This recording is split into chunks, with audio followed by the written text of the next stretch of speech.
ओम शांति। मीठे बच्चों, इस बेहद के नाटक में तुम सभी आत्माओं को अपना अपना पाठ मिला हुआ है।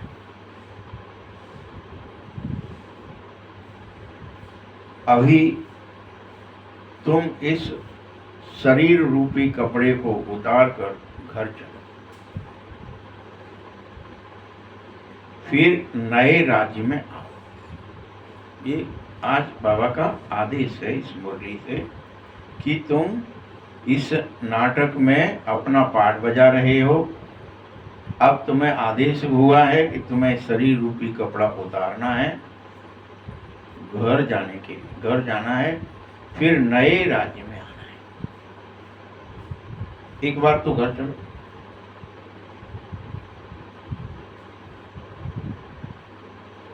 प्रश्न है,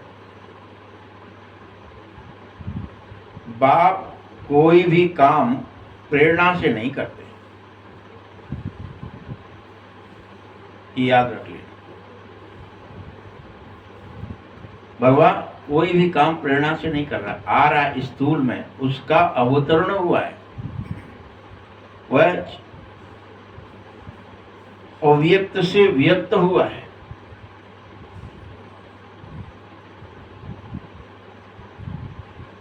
यह किस बात से सिद्ध होगा कि भगवान काम प्रेरणा से नहीं कर रहे, बाकायदा आ गए हैं, फिर कह रहे हैं तुमसे कि तुम घर चलो, ये कपड़ा उतारो। उत्तर है,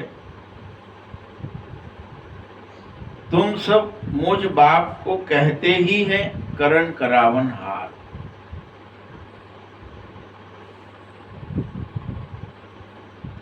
मैं तो स्वयं आकर करता हूं तुम्हारे साथ मिलकर के इस नई सृष्टि की रचना।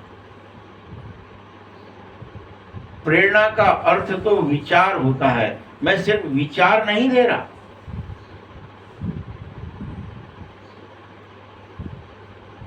पूर्व प्रेरक रघुवंश विभूषण, ये केवल सिर्फ विचार दे दिया, विचार नहीं दे रहा। क्योंकि मैं तो स्थापना करने आया हूं, तो प्रेरणा से नई दुनिया की स्थापना नहीं हो सकती है। प्रेरणा से ठीक है, प्रेरित कर दिया कोई कार्य के लिए कि जाओ उसको प्रेरित कर दो, ऐसा वो बोल दे, विचार बदल दे, भाव एक आध व्यक्ति की पूरी दुनिया थोड़ी बदल जाएगी प्रेरणा से।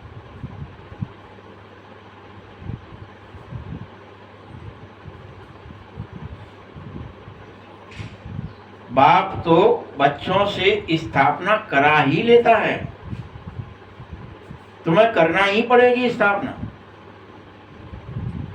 तुम इसमें शंका नहीं कर सकते, तुम इसमें अलवेलापन नहीं दिखा सकते। याद रखो बच्चे,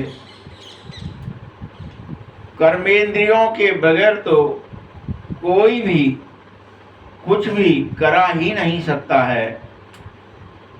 इसी कारण से मुझे शरीर का आधार लेना पड़ता है। कर्मेंद्रियों के बगैर कुछ नहीं हो सकता।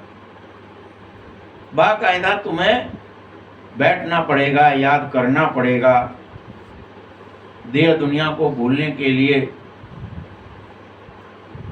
कर्मेंद्रियों के द्वारा उतना काम भी करना पड़ेगा, इस शरीर को जो आवश्यक है वो कर्म हो जाए, भोजन पानी जो भी व्यवस्था है।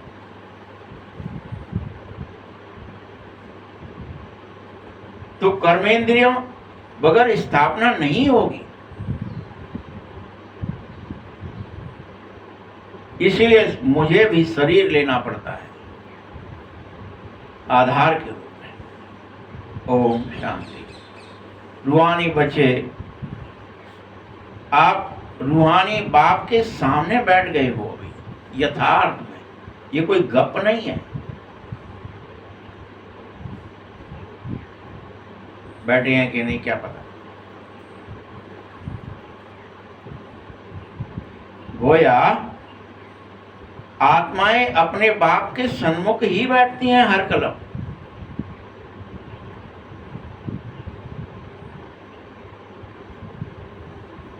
तो जरूर जब आत्मा भगवान के सामने बैठेगी तो शरीर सहित जिस्म सहित ही बैठेगी, जिस्म उतार कर थोड़ी रख देगी। ये जिस्म रूपी शरीर को साथ रखकर ही तो सन्मुख होगी।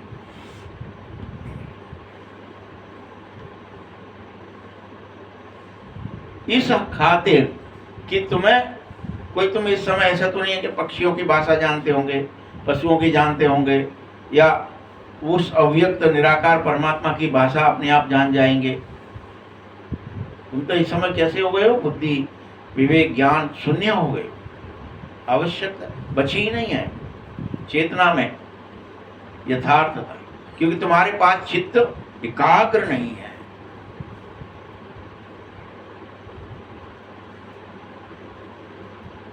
तो जब तुम जिस्म के साथ बैठते हो तो मुझ को भी जिस्म लेना पड़ता है तुम्हारे लिए, कि तुम्हें जिस्म में तुम्हारे जिस्म के थ्रू, तुम्हारे कान के थ्रू बात डालनी है, तो जिस्म से ही डाल।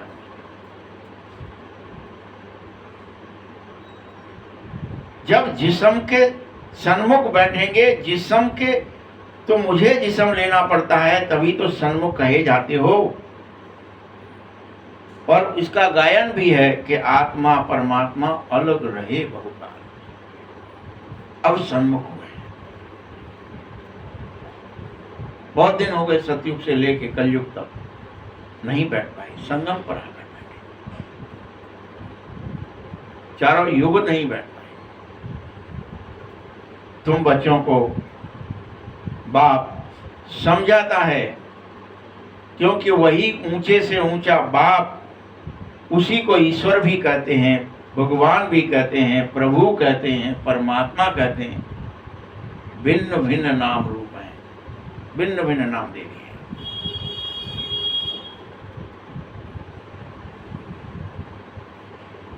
परम पिता कभी लौकिक बाप को नहीं कहा जा सकता।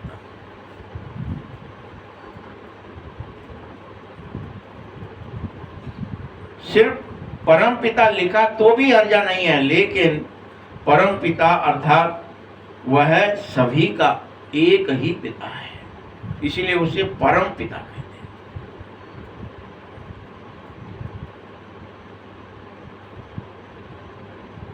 तुम बच्चे इस समय मुझ परम पिता के साथ बैठे हो।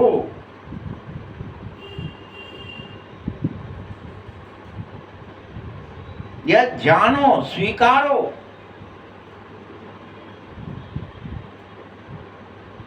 कि मैं सन्मुख आ गए हम भगवान। अब हमारे करोड़ों करोड़ पाप भस्म हो जाएंगे। ये स्वीकारना होगा।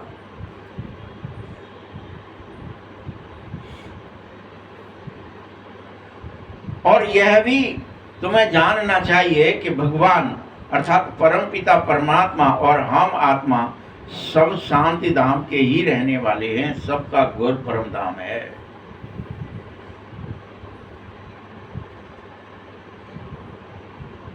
यह भी स्वीकार, हम सब एक ही घर के हैं। वो बाप है तो हम बच्चे हैं। कोई अंतर नहीं है कि वो हम जा नहीं सकते, हम नीच हैं, हम पापी हैं, हम फलाना है, नहीं। बाप समान है, बाप के बच्चे हैं।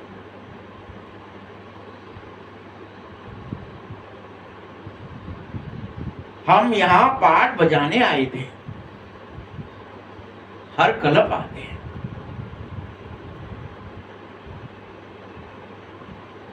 और सतयुग से लेकर कलयुग अंत तक हमने पाठ भी बजाया, अनेक शरीर धारण करे, अनेक तरह की एक्टिंग करी, तो ये किया। अनेकों बार शरीरों को फांसी लगवाई, राजा बने, फांसी दी, दंड लिए, दंड दिए, अनेक क्रियाएं, युद्ध करे शरीर से, न जाने क्या क्या करे।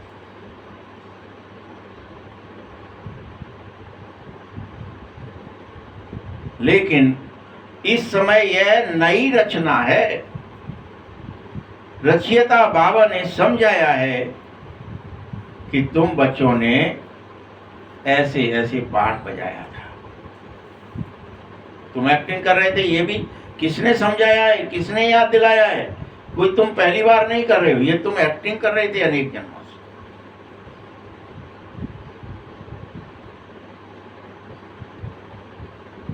पहले तुम यह नहीं जानते थे कि हम 84 जन्मों का चक्कर लगा कर आए हैं।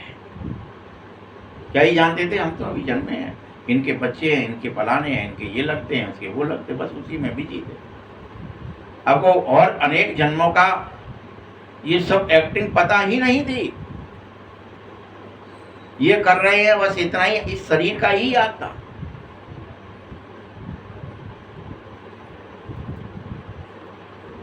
अभी तुम बच्चों से ही बाप बात करता है, और जिन्होंने 84 का चक्कर लगाया है वह खास बात करता है उनसे।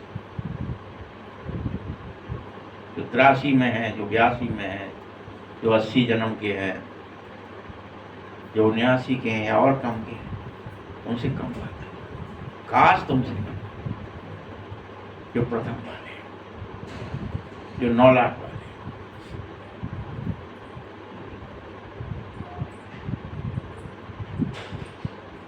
और ये समझाता है कि बच्चों, लाखों वर्ष की बात नहीं है।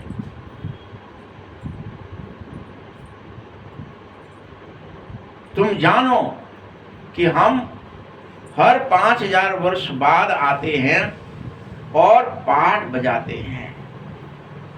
रियल में हम सच्चे पाठधारी हैं।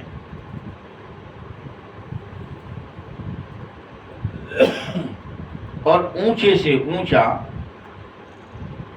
भगवान है, लेकिन उसका भी पाठ है, बड़ा विचित्र पाठ है।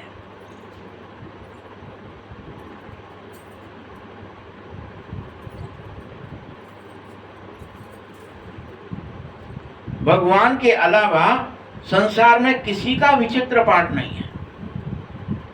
इस ब्रह्मा और विष्णु का भी विचित्र पाठ नहीं कहा जाएगा, इनका चित्र सहित पाठ है। भगवान का विचित्र पाठ है, बिना चित्र के।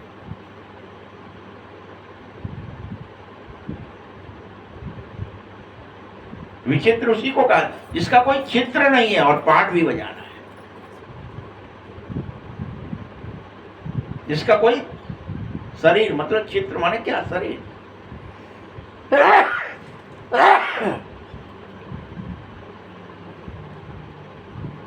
क्योंकि ब्रह्मा विष्णु तो 84 का चक्कर लगाते हैं, उनका तो चित्र है।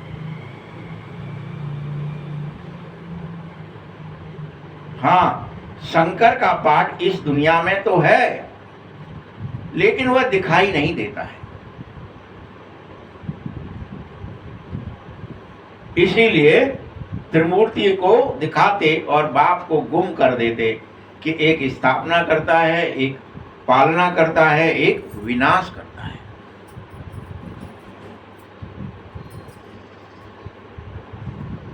तो तुम्हें बल चित्रों पर भी समझाना है, लेकिन विचित्र को याद रखना है।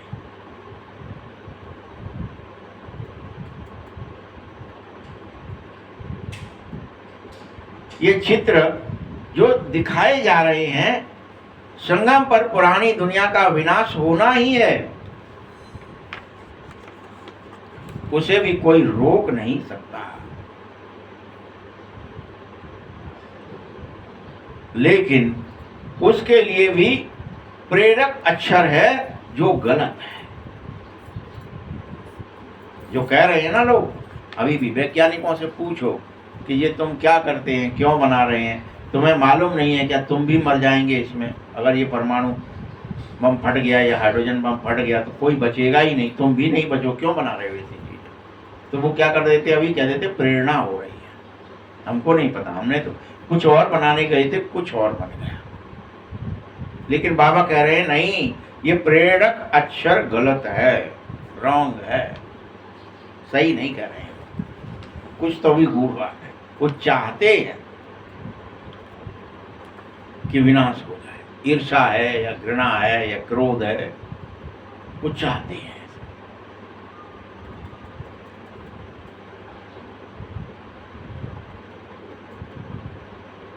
यहां पर कई कहने लगे हैं आज हमको बाहर जाने की प्रेरणा हुई,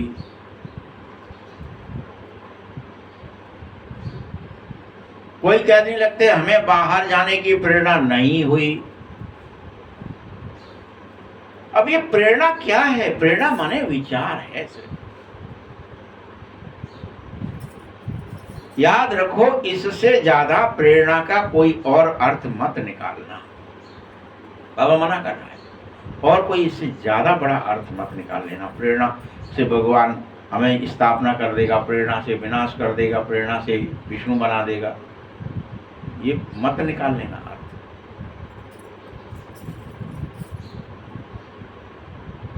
क्योंकि परमात्मा कभी भी कोई भी काम प्रेरणा से नहीं करता है, और ना ही मैं तुम्हें प्रेरणा से ज्ञान दे रहा हूं, यथार्थ दे रहा हूं ज्ञान, प्रेरणा नहीं कर रहा, अंदर विचार नहीं कर रहा, सिर्फ दे रहा हूं।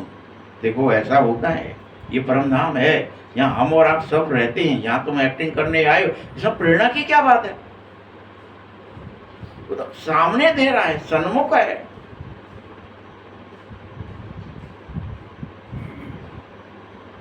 बाप आया है, बाकायदा कर्मेंद्रियों द्वारा पाठ भी बजा रहा है, सब काम कर रहा है। दादी के तन में भी आते तो देखा नहीं क्या आपने? सबने देखा, भोग लगाना है, दादी को नक्शा दिखाना है, दादी ये बनाना चाहते हैं, दादी ये करना चाहते हो, दादी नहीं बाबा, दादी तो कोई कह ही नहीं सकता हूँ, बाबा ये करना है, बाबा ये करना है, बाबा ऐसा, इसको अप्रूवल करो, ऐसा करें कि नहीं करें, बताओ आप।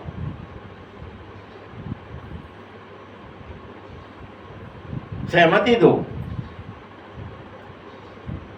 ये नहीं कहा कि नहीं प्रेरणा कर दो, कुछ अंदर में बता दो, नहीं ये ठीक है, ये ठीक नहीं, ये ऐसे नहीं, ऐसे करो। इसलिए ज्ञान प्रेरणा से नहीं मिलता है। जब बाप स्वयं करण करावनहार है, समस्त कर्मेंद्रियों द्वारा पाठ बजा रहा है, तो तुम बच्चों से भी तो करवा ही लूंगा, प्रेरणा नहीं दूंगा, तुमसे करवाऊं। तुम इंद्रियों से निर्विषयी बनो। तुम ये नहीं कह सकते हमें प्रेरणा हो रही थी इसलिए हम विषयी बन गए। विषयी तुम इंद्रियों से बने हो ना, इंद्रियों से ही निर्विषयी बनो, निर्विकार बनो। ये कोई प्रेरणा की, ये यथार्थ में करना पड़ेगा तुम्हें।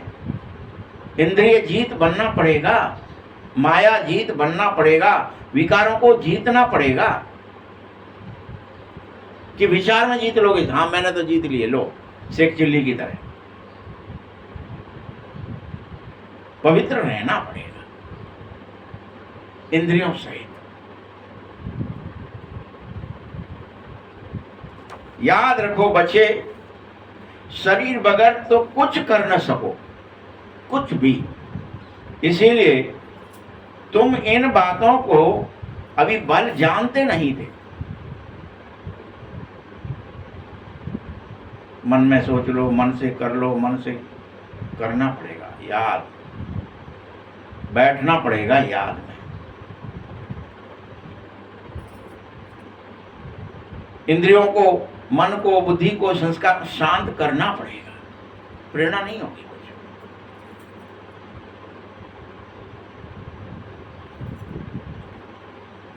तुम बातों को ही नहीं जानते, ऐसा नहीं है, मुझ बाप को भी नहीं जानते, इसलिए ऐसी बातें करते। देखो इन ऋषि मुनि आदि ने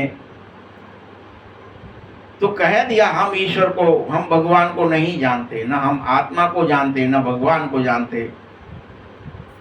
ये इसलिए नेति नेति कहते रहे क्योंकि वास्तव में इन्हें कोई ज्ञान नहीं है। जो इनके गुरुओं ने, जो जो इनसे कह दिया उतना इन्होंने किया। तुम ऐसा करो, ऐसा होता है, ऐसा करो, ऐसा होता है, तो भी पुनः स्थूल करना पड़ा। ये नहीं वो भी समाधि लगाए नहीं, लग जाए, मन में कह दिया हमने तो लग गई। लगती है क्या? हिमालय बैठना पड़ता है, वर्षों साधना करनी पड़ती है, प्रेरणा नहीं हो रही सिर्फ वहां पे।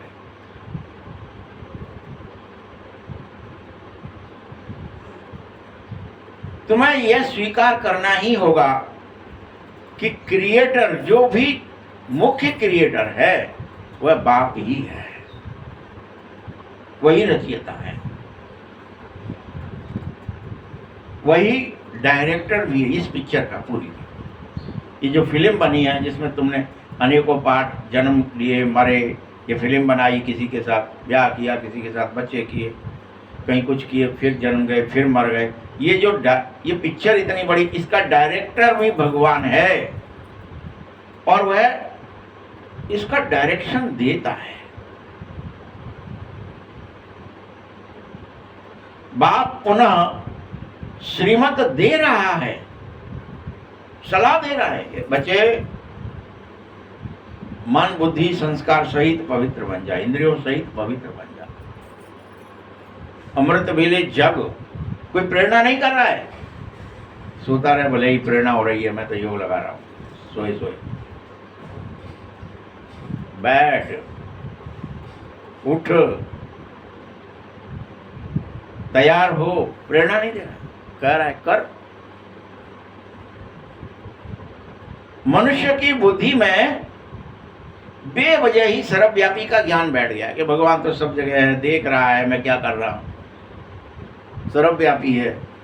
ऐसा कहे कि घोर आलसी हो गया, अलवेला हो गया। कौन देख रहा है? भगवान तो देखते हैं, वो तो सब जानते हैं हम क्या कर रहे हैं। ऐसा कहे कि तुम भगवान के क्या कर रहे हो? अवहेलना कर रहे हो, श्रीमत का उल्लंघन करने लगते हो क्या? वो तो देख रहे हैं पवित्र है कि नहीं है, कौन देखता है? देख रहे हैं बाबा, ऐसा मान लेते हो। लेकिन वो कहता है नहीं, तू कर, व्रत धारण कर, जो तेरी जिम्मेदारी है, मैं काय को देखा। जो जस करे सो तस फल चाहे। हाँ, मैं तो श्रीमत देता हूं, तुम्हें सलाह बता रहा हूं, जो करेगा तुम में से सो नारायण बनेगा, जो विकार मुक्त होगा सो नारायण बनेगा। तुम्हारी मर्जी है, सब करो, सब बन जाओ। बाप क्या करते हो? और तुम समझते हो बाबा हमारा है, तो लोग सर्वव्यापी कहते हुए बाबा समझाए, समझ ही नहीं पा रहे हो बाप को। तुम समझो यह बेहद का बाप, और हम उस बेहद के बाप के फैमिली हैं, परिवार हैं। तो सबका है भले ही, फिर भी हम उसके परिवार हैं, हम उसके बच्चे हैं, हम उसका परिवार हैं।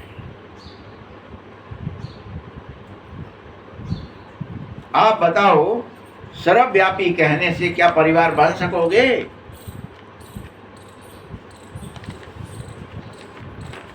परिवार पने की खुशबू नहीं आएगी, क्योंकि उसको कहा ही जाता है निराकारी शिव बाबा। अब निराकारी आत्माओं का बाबा है, शरीर है, तभी तो आत्मा बोल रही है बाबा। बगैर शरीर तो आत्मा बोल ही न सके। कैसे बोलेगी आत्मा? भक्ति में भर बुलाते रहे, समझते हैं कि वह बाबा दुख हरता है, सुख करता है। हे प्रभु कहाँ हो, आ जाओ, कैसे हो, दिख जाओ। न जानने के कारण ही तो ये सब कर रहे थे। मीठे बच्चों, तुम्हें सुख सुख धाम में ही मिलेगा और शांति शांति धाम में ही मिलेगी।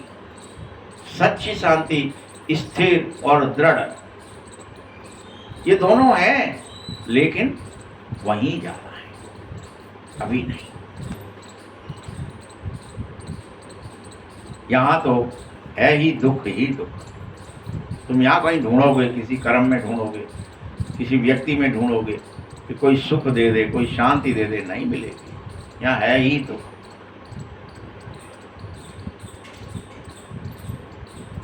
ये ज्ञान भी जो तुम्हें मिल रहा है, यह कलयुग में नहीं, संगम पर मिल रहा है। उतनों को ही मिल रहा है जो संगम पर आ गए हैं, जो किनारा कलयुग का छोड़ चुके होंगे, जो पवित्रता की प्रतिज्ञा ले चुके होंगे, जो अमृत वेले याद में बैठ, उनके लिए ज्ञान है।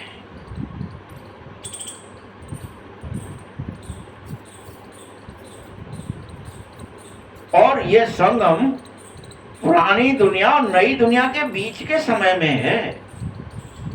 ना अभी नया कुछ है, ना अभी पुराना कुछ है, बीच में है थोड़ा सा।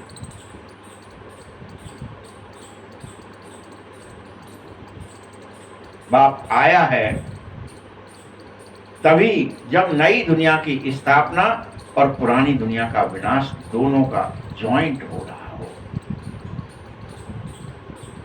दोनों का मिलन हो। पुरानी का विनाश, नई की स्थापना का समय चल रहा हो। फसल की कटाई और फसल की बुआई का समय चल रहा हो तो भगवान आ जाता है। तो सारे किसान खेतों पर ही दिखेंगे। समय चल रहा है, वही हालत है। इसीलिए पहले तुम्हें हमेशा यही कहना चाहिए कि नई दुनिया की स्थापना हो रही है। अगर तुम ये कहते हो कि पुरानी दुनिया का विनाश पहले होगा फिर स्थापना होगी, तो ये गलत हो जाएगा। पहले स्थापना फिर विनाश। तुम स्थापित तो हो जाओ। संगम के समय में तुम्हें स्थापित होना है, स्व में स्थापित होना है, स्व में, शरीर में नहीं, स्व में।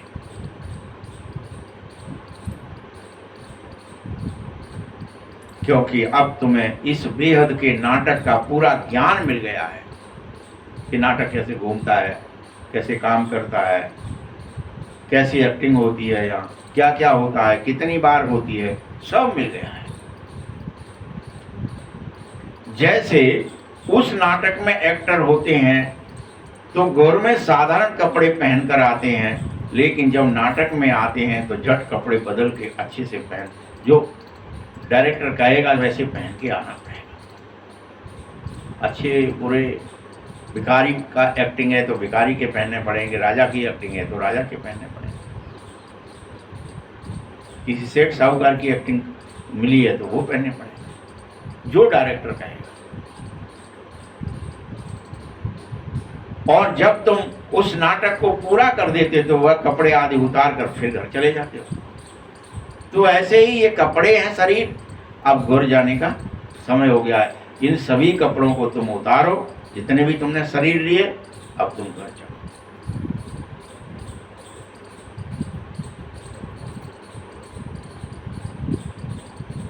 तुम यहाँ आत्माओं को घर से अशरीरी जाना होता है और अशरीरी ही आना होता है।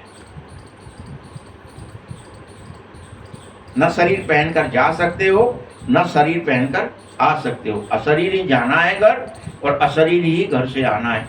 वस्त्र यहीं डायरेक्टर के घर मिलेंगे, उन्हें ही पहनना है। तुम्हारा अपना ओरिजिनल वस्त्र तो आत्मा ही है।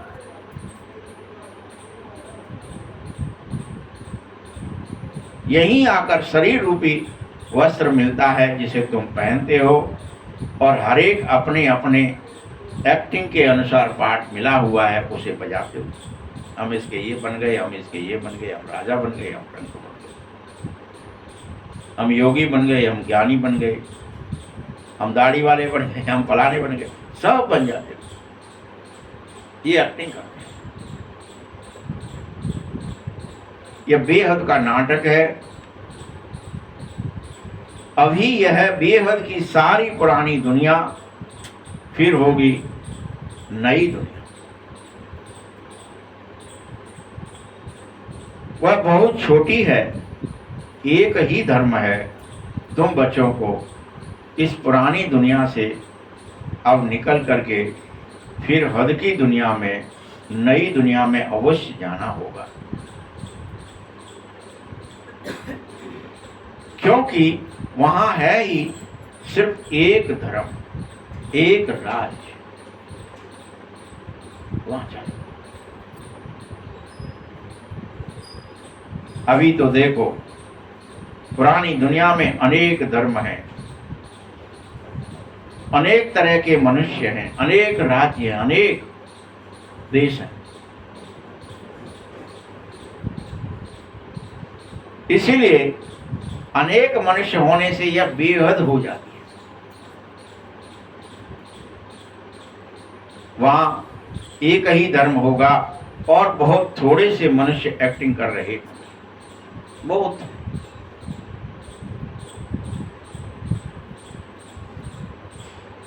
एक धर्म की स्थापना के लिए बाबा को यहां आना पड़ता है। तुम बच्चे इस बेहद के नाटक के राज को पूरी तरह समझो कि कैसे यह चक्र फिर रहा है। इस समय जो कुछ प्रैक्टिकल में हो रहा है उसका फिर भक्ति मार्ग में बाद में त्योहार मनाया जाएगा, चाहे राखी का हो, चाहे होली का हो, दिवाली का हो। जितना त्योहार मनाया जाता है वो इस प्रैक्टिकल किए हुए संगम युग के यादगार के रूप में ही मनाया जाता है कि हमारी आत्म ज्योति जग गई तो दिवाली मनाओ, हमारा अंदर का रावण मर गया तो दशहरा मनाओ। अभी जो जो आप इस संगम पर करेंगे वो सब पूरे कल्प भर मनाया जाता है और यहाँ त्योहारों के रूप में तुम यादगार के रूप में मनाते रहते हो।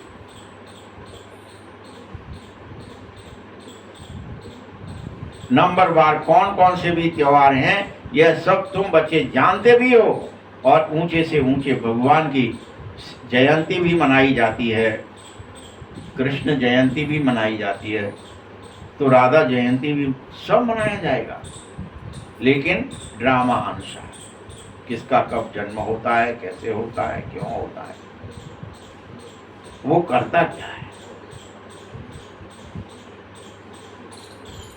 वह जब बाप आते फिर और त्योहार बने। शिव बाबा आता है, पहले आकर के सर्वप्रथम गीता का ज्ञान सुनाता है, अर्थात आदि मध्य अंत का ज्ञान सुनाता ही है,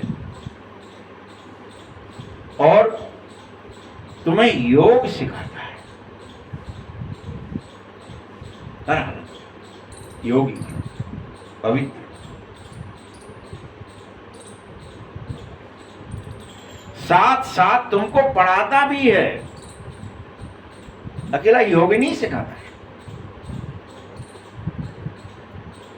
जो पहले पहले शिव बाबा आया, शिव जयंती हुई, तभी तो कहेंगे कि भगवान आए हैं, अब गीता जयंती भी होनी चाहिए। भगवान आएगा तो क्या ही करेगा, आते ही गीता का ज्ञान देगा। बच्चे, तुमने मुझे अपना रथ दिया, मेरे पास तुमने ये लगाम दी, अब तुम गीता का ज्ञान सुनो। किसको सुनाई देगा? जो देगा अपना रथ, जो समर्पित हो जाएगा, जो लगाम ईश्वर को देगा, ईश्वर उसे ज्ञान देगा।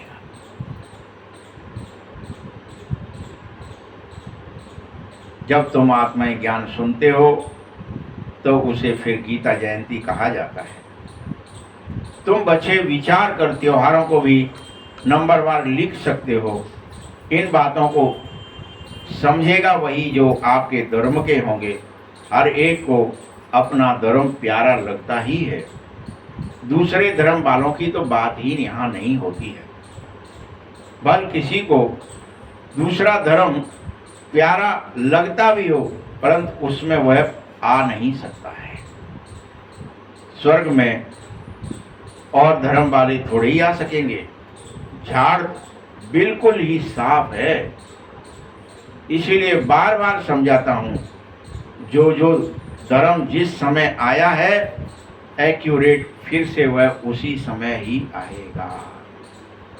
कौन 2000 वर्ष पहले आया, कौन 500 वर्ष पहले आया, कौन 2500 वर्ष पहले आया, कौन और बीच में आता गया 2500 वर्ष के बाद, वो अपने एक्यूरेट समय पर आएगा, उससे पहले आ ही नहीं सकता। तो सर्वप्रथम बाप आते हैं, राजयोग सिखाते हैं। इसीलिए नियम है पहले शिव जयंती होगी, फिर गीता जयंती होगी, फिर लक्ष्मी नारायण की जयंती आएगी। वह तो चूंकि यहाँ हो न सके इसीलिए उसका वर्णन भी नहीं होता है। नारायण जयंती सतयुग में होती है, संगम पर नहीं होती, इसीलिए वह त्योहारों में नहीं मनाई जाती।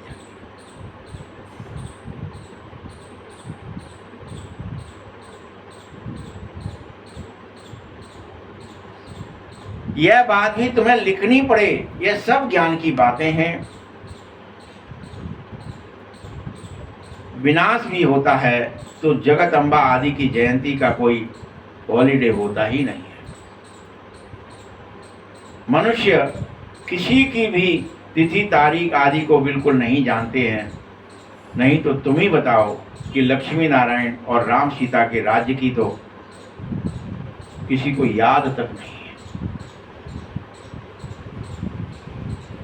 क्योंकि वह तो 5000 वर्ष पहले हुआ है।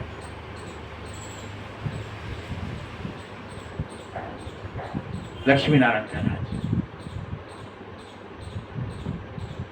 तुम्हें यह पता है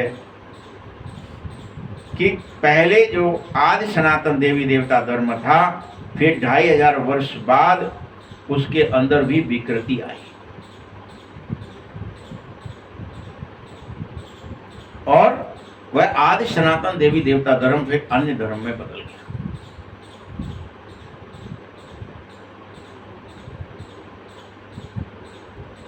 यह भी भूल गए कि उसको समय कितना हुआ, कुछ भी याद नहीं है,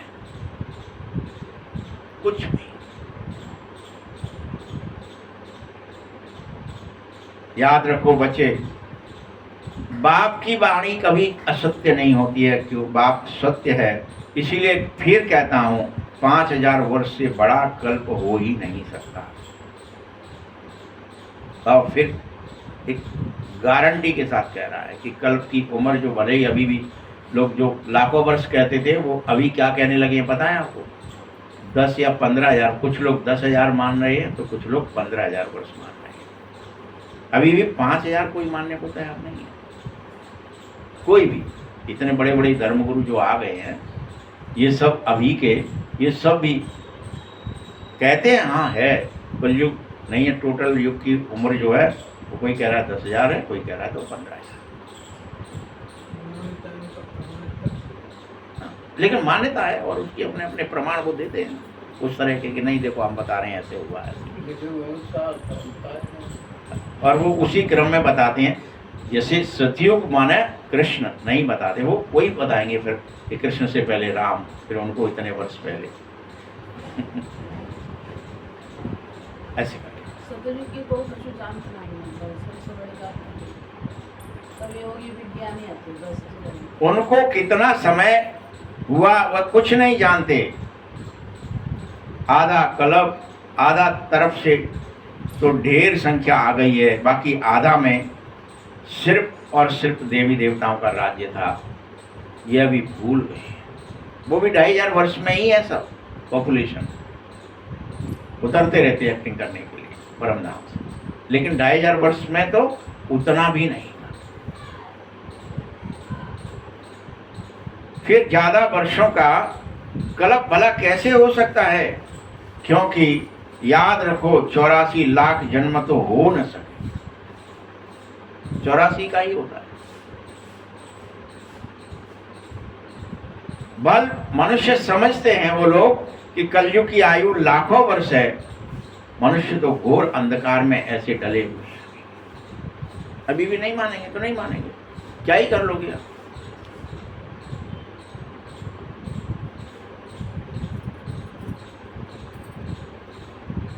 अंधकार इसीलिए कहता हूं बच्चों, कहाँ सिर्फ ड्रामा ही 5000 वर्ष का है। सारा ड्रामा सतयुग से लेके संगम तक पूरा कल्प ही 5000 वर्ष का है।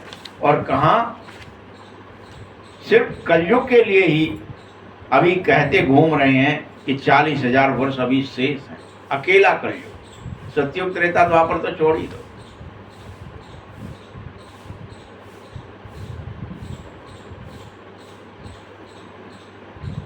और जब लड़ाइयां लगने लगती हैं, बमबारी हो रही है, किसी देश ने दूसरे देश पर हमला कर दिया है,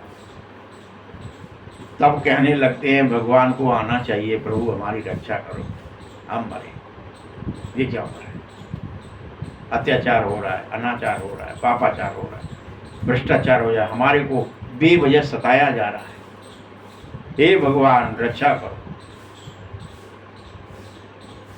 बच्चों, भगवान तो जब लड़ाई लगने पर तुम्हें याद आता है तो भगवान को तो आना ही पड़ता है संगम पर, वो उससे पहले आ ही नहीं सकता। महाभारत लड़ाई तो लगती ही है, लेकिन वह हर कल्प संगम पर ही लगती है। उसको भी बाबा मना नहीं कर रहा कि महाभारत नहीं होगा, कि लड़ाई नहीं लगेगी या युद्ध नहीं होगा, परमाणु युद्ध नहीं होंगे सब, लेकिन वो संगम युग पर ही होंगे। मैं भी, बाबा खुद कहते, मैं भी कल्प कल्प संगम पर ही आता हूं। बाप आएगा तो आते ही नई दुनिया की स्थापना शुरू कर देता है, फिर पुरानी दुनिया का विनाश भी कराता है। स्थापना तो चल रही है, विनाश अभी तक भी हुआ नहीं। विनाश तो अभी 1-2 साल से शुरू हुआ है ना, युद्ध थोड़ा बहुत शुरू हुआ है।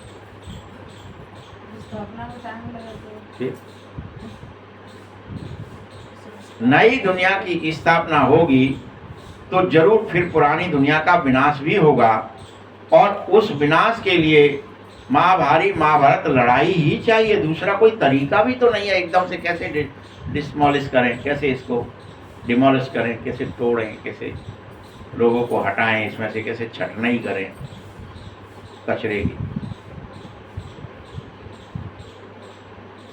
याद रखो, इसके लिए शंकर की प्रेरणा की जरूरत नहीं है।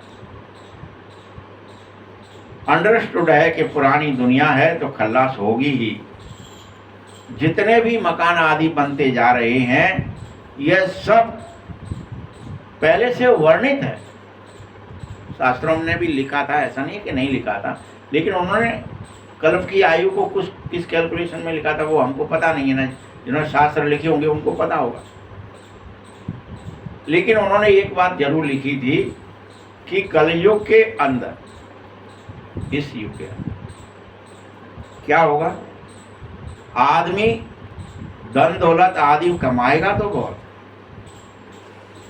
कोई भूखो भी नहीं रहेगा, लेकिन सारा धन दौलत सिर्फ मकान बनाने में कलयुग में यूज कर लेगा। 2 कामों, मकान और शादी। सारा कुछ हुआ, वैभव किसमें दिखाता फिरेगा, मेरे पास इतने मकान हैं, मैंने ऐसे अपने बच्चे की बच्ची की इतना अच्छी, इतना दहेज देकर या इतना धन खर्च करके शादी कर दी। सारा धन उसके लिए ही कमाएगा और उसी में धाएं धाएं धाएं लगा रहेगा। 2 ही काम, पैसा आए मैं कमाऊं, भगवान से बुद्धि हटाएगा, चित्त हटाएगा, सब कुछ हटा देगा, धन कमाने में लगेगा, लेकिन क्या करेगा उस धन से? 2 ही चीजें दिखाएगा बस, कि मकान और शादी। बस ये लिख दिया है पहले। उसमें सारा ऐश्वर्य, वैभव, मान सम्मान सब, उससे ज्यादा उसे अच्छा ही कुछ नहीं लगेगा। यही ठीक है, यही लक्ष्य। तो मकान आदि भी लेकिन भल बनाएगा, परंतु अर्थक्वेक में सब खल्लास हो जाएंगे।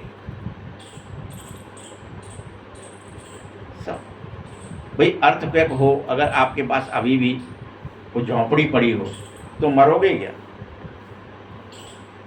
और करोड़ों मरने हैं, कैसे मरेंगे करोड़ों?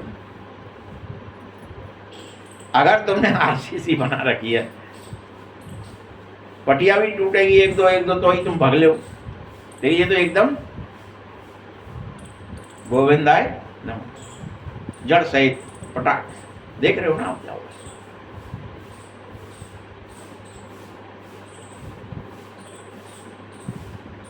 तो मकान आदि सब खल्लास होंगे, क्योंकि नई दुनिया चाहिए भाई, स्वच्छ दुनिया चाहिए, साफ दुनिया चाहिए।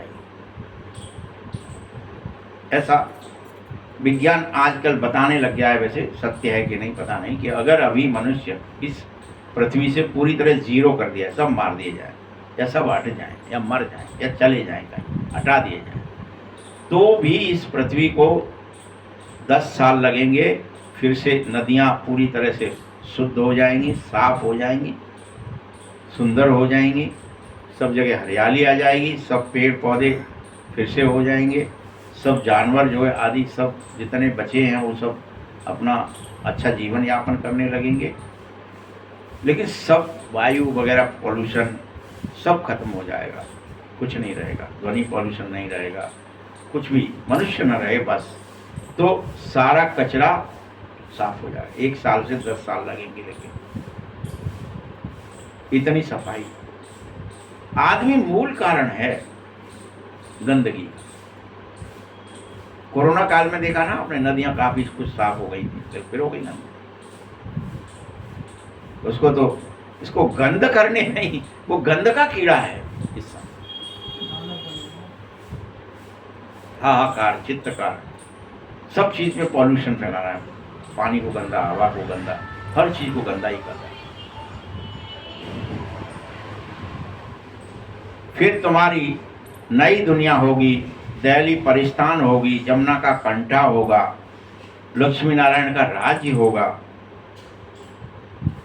तो उसे फिर स्वर्ग भी कहेंगे। ये सब हो जाएगा। तुम बच्चों को, अनेकों को साक्षात्कार होगा कि कैसे वहां स्वयंवर होगा,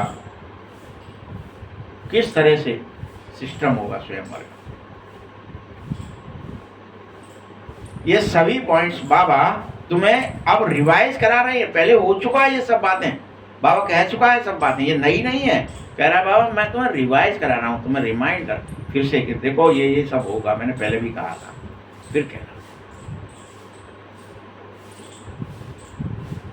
क्योंकि मुझे पता है अच्छा पॉइंट तुम्हें याद नहीं रहता है, भूल जाते, इसीलिए फिर बता रहा।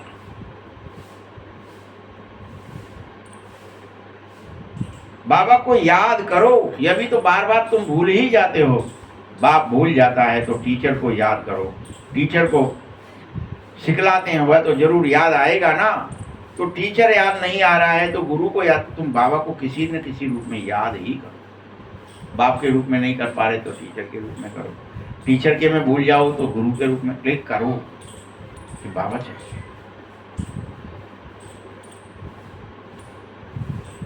तुम्हारा उद्देश्य भी बुद्धि में है, याद रखना ही पड़ेगा, क्योंकि तुम स्टूडेंट की लाइफ जी रहे हो।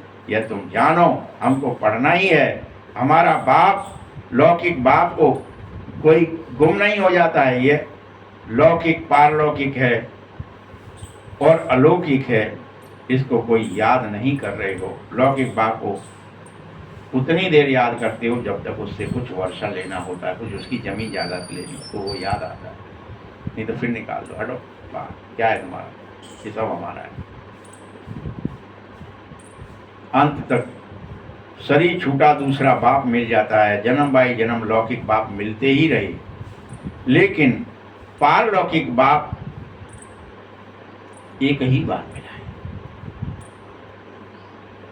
खुद सुख और दुख में भले तुम मुझे याद भी कर रहे थे, जब जब दुख आया तुम्हारे जीवन में द्वापर से, तब तुमने हे ईश्वर, हे भगवान तुम बचाओ याद किया।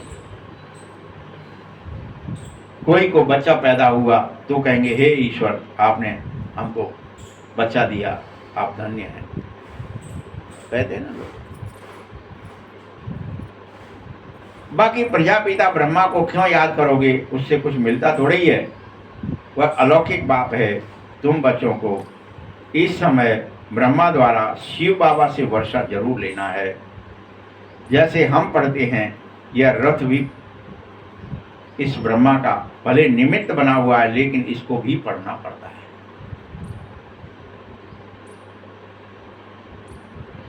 बल बहुत जन्म के अंत जन्म में इसका शरीर भी रथ बना लिया है बाबा ने, और रथ का नाम ब्रह्मा रख दिया है। यह बेहद का संन्यास है। रथ कायम रहता है, बाकी का ठिकाना नहीं है। चलते फिरते भी अनेक बच्चे हैं जो भागंती हो जाते हैं। यह रथ तो मुकर्रर है इस ड्रामे में। इसको कहा जाता है भागीरथ, अर्थात भाग्यशाली रथ। तुम सबको भाग्यशाली रथ नहीं कहूंगा, किसको कहूंगा? जिसने अपना रथ बाप को दिया है, सिर्फ वही भाग्यशाली, वही भागीरथ। सब थोड़े ही जो भगवान को दे पाए, जो भगवान के लिए अपने समस्त इंद्रियों सहित उसको आवाहन करते, प्रभु आप इसमें बैठो, और ये क्या आंख से दिखाओगे, क्या कान से सुनाओगे, क्या मुख से बुलाओगे, आप बोलो, हम तो बगल में बैठे हैं, हमने ये रथ आपको दिया। ऐसा समझकर मुरली अगर चलाओगे, सुनाओगे, तो तुम्हारा रथ भाग्यशाली रथ कहलाए, ब्रह्मा बाप समान कहलाए। इसीलिए जिसमें बाप ज्ञान देता है, स्थापना का कार्य कराता है, तुम भाग्यशाली रथ नहीं ठहरे। तुम्हारी आत्मा इस रथ में बैठ जाती है, आत्मा तो पवित्र बन जाती है। इसीलिए बलिहारी इस तन की है जो इसमें बैठ तुम्हें पढ़ा रहा है। ये अंतिम जन्म है, बहुत ही बेशकीमती जन्म है। शरीर बदल फिर तुम देवता बन जाओगे। इसलिए इस बेशकीमती जन्म को सफल करो। इस समय तुम इसमें से पुराने स्वभाव और संस्कारों को मैटो, देवताई स्वभाव और संस्कार धारणा करो। पुराने शरीर द्वारा तुम बल शिक्षा पा रहे हो, लेकिन मेरे बन जाओ, शिव बाबा के बन जाओ। किसके बन जाओ? तुम जानो कि हमारी पहली जीवन भगवान के लिए है, वर्थ पाउंड बन रही है। पहले तो वर्थ नोटें पहनी थी, किसी काम की नहीं थी, अभी बेशकीमती वर्थ पाउंड बन रही है, भगवान के बनिए। इसीलिए इस दिव्य जन्म का, एक ही शरीर में दूसरे जन्म का विशेष महत्व है कि आप मुझे कोई गंदगी नहीं करनी है, न विचार में, न कर्म में, न भावनाओं में।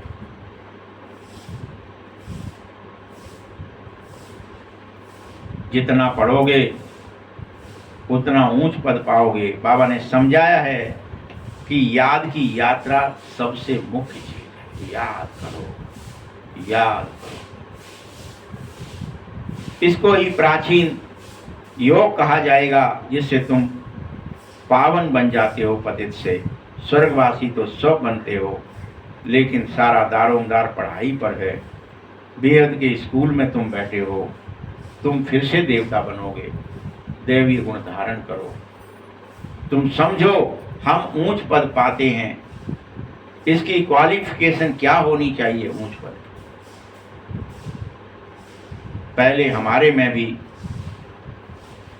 कोई भी क्वालिफिकेशन नहीं थी, धीरे धीरे बाबा का बने हैं। आसुरी मत पर चलने से हम असुर बन गए। अब बाप का बने हैं ईश्वरीय मत पर चलने से तो देवता बन जाएंगे। हमारी क्वालिफिकेशन नहीं थी, क्योंकि हम आसुरी मत पर थे। काम, क्रोध, लोभ, मोह की बातें ही करते थे, उन्हीं में फंसे थे। झूठ, छल, कपट, इसको ही हम अपना सब कुछ मान रहे थे। इसमें बड़ी ताकत है।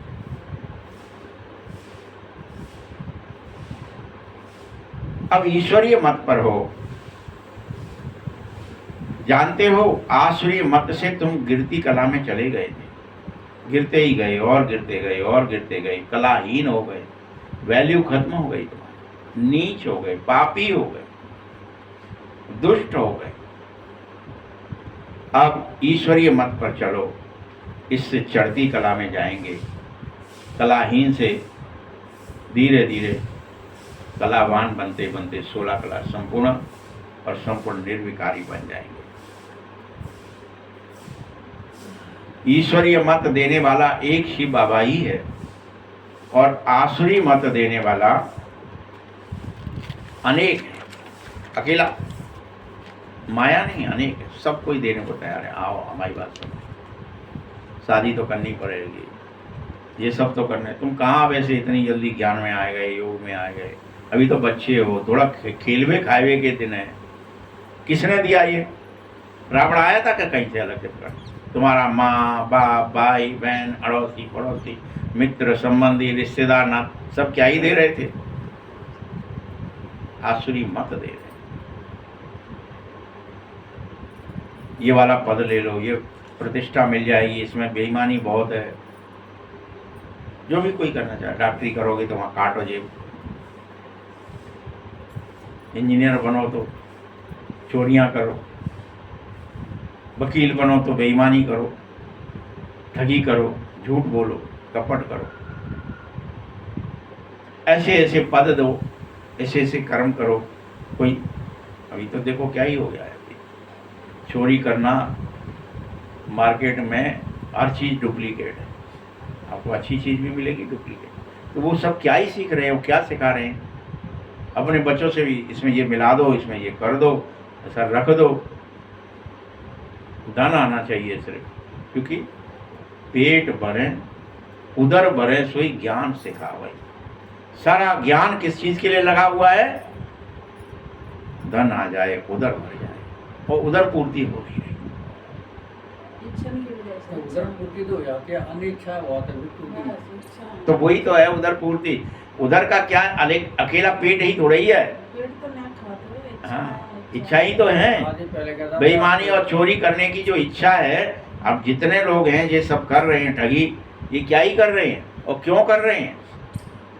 आपको समझ में नहीं आया, आपका सब चोरी हो जाए, हमारा हो जाए। तो माँ बाप भाई बहन टीचर गुरु कितनों की यह मत तुम्हें मिली जो तुम्हें आसुरी मत पर ले गई? एक की नहीं थी, बाबा की ईश्वरी मत अकेले की है। वही अकेला कह रहा है पवित्र बनो। बाकी सब माँ बाप भाई बहन टीचर गुरु सब क्या दे रहे थे?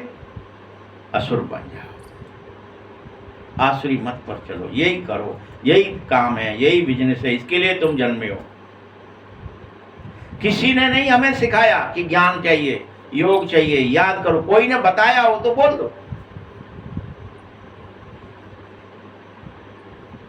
तुमको अभी पुनः एक की मत मिली है और बाप इसके लिए गारंटी दे रहे हैं, अगर तुम फिर से मेरी इस मत पर चलोगे तो 21 जन्म काम आएगी यह मत। एक जन्म कर लो बस, 21 पीढ़ी तुम्हारी सुधर जाएगी, खुद के 21 जन्म ठीक हो जाएंगे। बच्चे, ऐसी श्रीमत पर बोलो चलना चाहिए कि नहीं? वहां तो एक जन्म नहीं सुधर रहा, सारे बिगड़ रहे थे अनेकों जन्म, लेकिन यहां तो एक बार चलो तो 21 जन्म सुधर जाए। ये ओरिजिनल है। बोलो, चलेंगे उतना श्रेष्ठ पद पाने के लिए? अगर कम चलोगे तो कम पद मिलेगा। बाप आपको स्पष्ट कहता है, जो चलेगा सो पाएगा। इसमें यह नहीं है कि बाबा कोई पक्षपात कर ले कि तुम चलो, तुम्हें हाथ पकड़ के खींचेंगे, हम इन्हें धक्का देंगे, ऐसा नहीं है। सबको कह रहा है, जो चलेगा सो पाएगा। श्रीमत है ही भगवान की मत, और ऊंचे से ऊंचा भगवान ही है। जिसने श्री कृष्ण को ऊंचे से ऊंचा बनाया, फिर माया ने, रावण ने नीचे से नीचा भी बना दिया। इसीलिए बाप गोरा बनाता है और माया सावरा बनाती है। ये खेल है। बाप वर्षा देता है और वो वर्षा वॉइसलेस वर्षा होता है, विकार रहित वर्षा होता है, निर्विकार वर्षा, निष्कपट निश्चल निर्मल वर्षा होता है।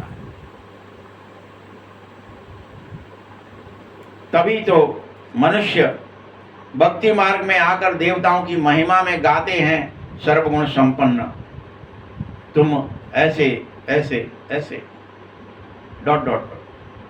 सतयुग में रियल में आत्मा और शरीर दोनों पवित्र होंगे तुम्हारे।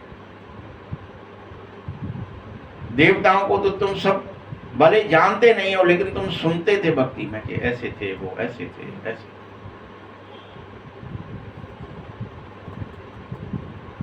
जो संपूर्ण निर्विकारी होने के कारण तुम संपूर्ण विश्व के मालिक भी बनोगे। अभी नहीं, फिर बन रहे हैं। बाप संगम पर आ गया है, तुम्हें ब्रह्मा के माध्यम से ब्राह्मण बना रहा है। तुम इस समय ब्रह्मा मुख वंशावली बच्चे ठहरे। प्रजापिता नाम सुना है ना, तो परमपिता परमात्मा स्वयं इस ब्रह्मा के द्वारा सृष्टि रच रहा है। ब्राह्मण कुल की रचना पहले करता है, फिर तुम्हें भाई बहन की दृष्टि देता है, तुम्हारी निर्विकार दृष्टि हो जाए, जिससे तुम देव दृष्टि में चले जाए, दिव्य दृष्टि आ जाए। और अभी कोई यहां तो भाई बहन ही बन सकते हो, राजा रानी यहां नहीं बनोगे। राजा रानी तो अगला ही जन्म होगा। अभी तो राजा सिस्टम ही नहीं बनोगे कैसे? पंचायती राज्य चल रहा है भाई। यहां ब्राह्मण कुल है संगम पर। यह ब्राह्मण कुल थोड़ी देर चलता है, जो भाई बहन की दृष्टि देता है, बस। राजा सिस्टम नहीं चलता। राजाई इसीलिए दिखाई जाती है कि ना पांडवों को मिलती है, ना कौरवों को मिलती है। किसको मिलती है? फिर देवताओं को मिलती है। तो महाभारत हो जाएगा ना, कौरव बचेंगे ना पांडव बचेंगे। पांडव बच भी जाएंगे तो कहो आले तुरंत चलो स्वर्ग के लिए स्वर्गारोहण करो, गलाओ इस शरीर को, जीते जी गला दो। इतना महाभारत कर लिया कि राज्य करेंगे, सुख भोगेंगे। मिला सुख? नहीं मिलेगा। तुम्हें भी मिलेगा सुख? नहीं मिलेगा। क्या कह रहा है बाबा रोजाना तुमसे? स्वर्गारोहण करो, इस देह भान को गलाओ। कौन सा पहाड़ चढ़ना है तुम्हें? बर्फ का चढ़ना है क्या? भान गल जाए, जिसमें यह देह का भान गल जाए, पूरी तरह नष्ट हो जाए, मैं आत्माभिमान में चला जाऊं, देह भान गल जाए। ऐसी स्वर्गारोहण, ऐसी पढ़ाई पढ़ो, रोज पढ़ो और इसे रोज गलाओ। पांडव हो ना तुम, विजयी होंगे। वही विजयी होंगे जो गलाएंगे, वही भगवान के साथ होंगे जो गलाएंगे, वही पांडव कहलाएंगे। कौरव हो तो बमों से, भूख स्खलन से, फलाने से, ढिकाने से, इससे उससे मर ही जाओगे। वो तो बचेगा नहीं कोई। मीठे मीठे शकीलदे बच्चों प्रति माँ पिता बाप दादा के याद प्यार और गुड मॉर्निंग। रूहानी बाप की, रूहानी बच्चों को नमस्ते। रूहानी बच्चों की भी बाप दादा को बहुत बहुत याद प्यार और नमस्ते। धारणा के लिए मुख्य सार है कि 21 जन्म श्रेष्ठ पद का अधिकारी बनने के लिए अब तुम सभी आसुरी मतों को, जो तुम्हारे माँ बाप, भाई बहन, टीचर, गुरुओं ने दी थी, उन्हें छोड़ दो और एक ईश्वरीय मत पर चल पड़ो। भगवान जो कह रहा है वो मान लो। अभी तक जो कुछ भी तुमने जिनसे भी सुना था, सीखा था, समझा था, माना था कि ये मेरा धर्म है, सब हो गया। संपूर्ण वाइसलेस बन जाओ, संपूर्ण पवित्र बन जाओ, निर्विकार बन जाओ। दूसरा पॉइंट है, पुराने शरीर में बैठ बाप की शिक्षाओं को धारणा करो और देवता बनो। इस पुराने शरीर को तब तक रखो जब तक भगवान की शिक्षाओं की धारणा हो जाए आपके अंदर। एक एक शिक्षा को धारण करते जाओ, पवित्र बनने की, शांत होने की, निर्विघ्न होने की, निर्भय होने की, निर्विकार होने की। ये शिक्षाएं कैसे कैसे होंगे और होकर दिखाओ।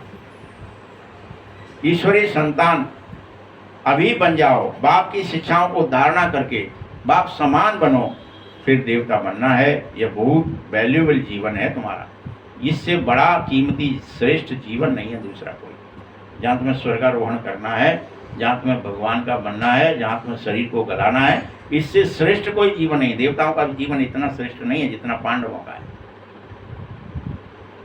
इसमें वर्थ पाउंड बनना है, वेश कीमती बनना है। ये तुम्हारा जन्म दिव्य है, यहाँ दिव्य कर्म वरदान है। सभी आत्माओं को यथार्थ अविनाशी सहारा देने वाले आधार उद्धार मूर्त भव। देने वाले आधार और उद्धार मूर्त। आधार मूर्त भी तुम बनो, उद्धार करो सब।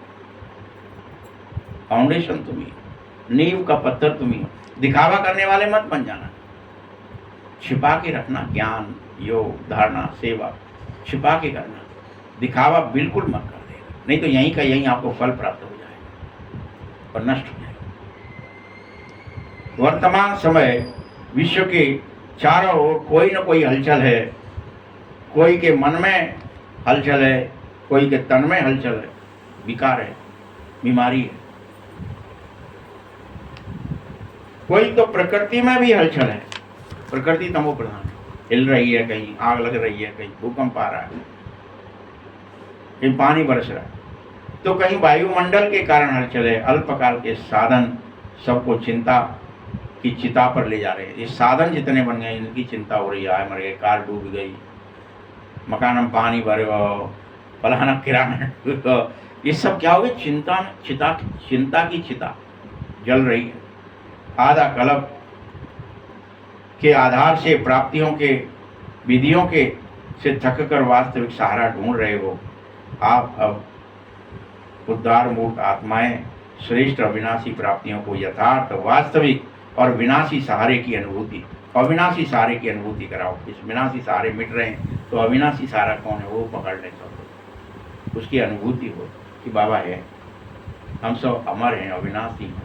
ये सहारा ही नहीं मिल रहा, अनुभूति नहीं हो रही है। स्लोगन है, समय अमूल्य खजाना है, इसलिए इसे नष्ट करने के बजाय फौरन निर्णय करके सफल कर लो। ओम शांति।